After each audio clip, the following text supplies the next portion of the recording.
Assalamualaikum warahmatullahi wabarakatuh. Halo anak-anak yang cerdas dan hebat. Bertemu kembali dalam kelas online Bahasa Indonesia. Masih bersama saya Bapak Imam Suyoto. Baiklah anak-anak, pada video kali ini kita akan belajar mengenai teks pidato persuasif. Kita akan bahas tuntas materi ini sehingga kalian dapat memahaminya. Tapi sebelumnya jangan lupa kita berdoa terlebih dahulu.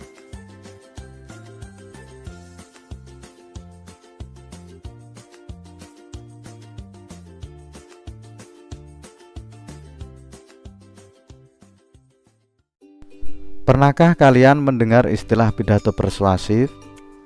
Lalu apa yang membedakan dengan pidato-pidato yang lain? Simak penjelasan berikut ini.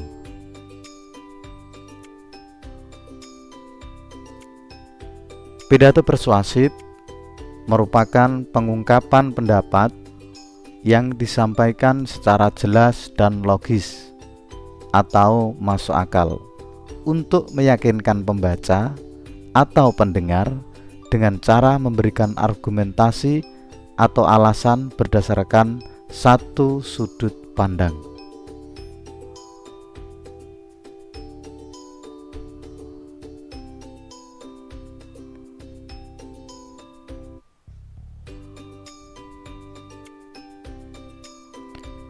Adapun tujuan pidato persuasif itu,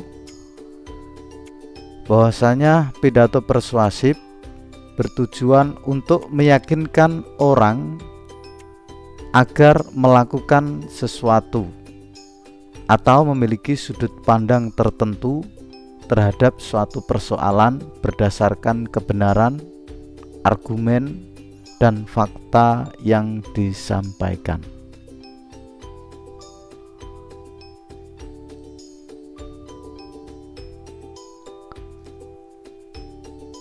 Teknik atau cara memersuasi.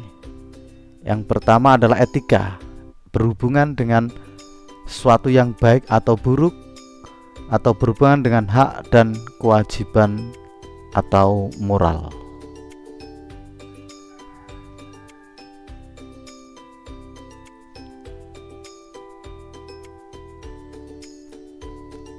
Cara yang kedua adalah emosi, yang berkaitan dengan luapan perasaan, seperti yang ada di contoh.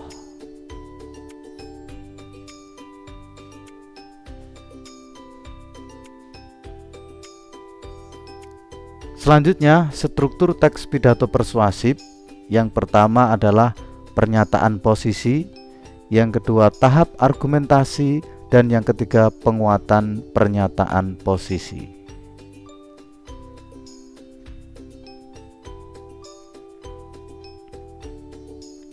Pernyataan posisi adalah pernyataan yang menyatakan pendirian atau sudut pandang penulis terhadap suatu persoalan yang bersifat kuat.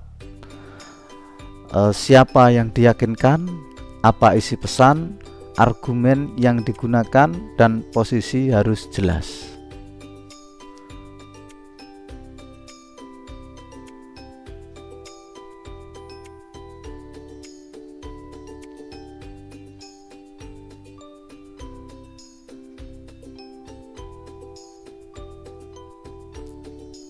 Tahap argumentasi adalah tahap pemaparan argumentasi atau alasan yang masuk akal dengan disertai fakta dan data yang berguna untuk meyakinkan pembaca atau pendengar.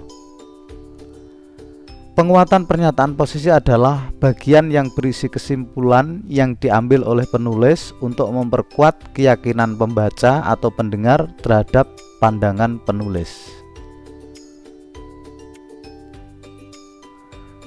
Ciri kebahasaan teks pidato persuasif pertama adalah nominalisasi, 2 kalimat aktif dan pasif, 3 kosakata emotif, 4 kata tugas, 5 kata teknis, 6 sinonim dan antonim, 7 kata benda abstrak, dan 8 modalitas.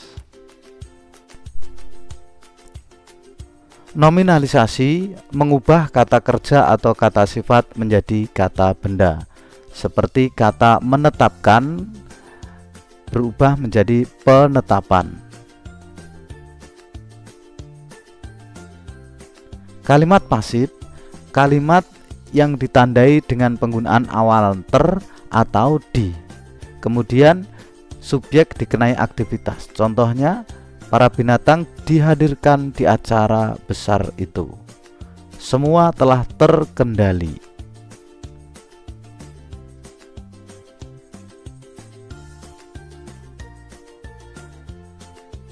Kata emotif seperti yang disebutkan di awal tadi, kata-kata yang mempengaruhi perasaan. Kata tugas atau konjungsi yang ada di teks pidato persuasif itu diantaranya adalah sehingga, sebab, atau, karena, sebelumnya, dan lain-lain. Kata teknis adalah kata yang digunakan pada bidang-bidang tertentu, contoh tensimeter dan lain-lain.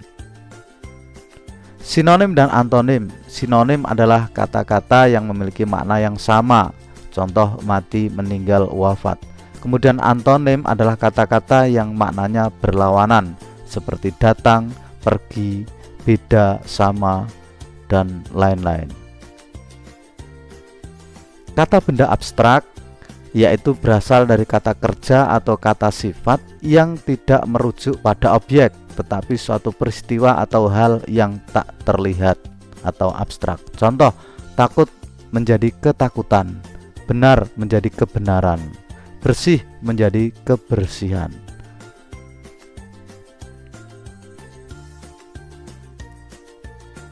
Modalitas, kata-kata yang menyuguhkan keinginan, kemungkinan, keharusan, atau yang diharapkan.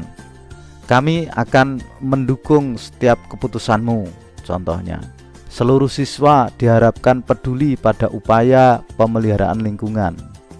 Untuk praktek, anak-anak ada persiapan dan pelaksanaan. Yang pertama, tentukan tema, cari tahu audiennya, kemudian tulis teks pidato.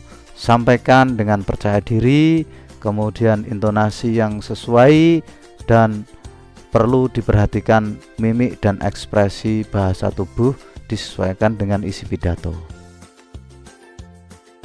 Siswa yang cerdas dan hebat, itulah pembahasan kita mengenai teks pidato persuasif. Semoga kalian dapat memahami materi-materi yang telah saya sampaikan tadi. Sekian, assalamualaikum warahmatullahi wabarakatuh.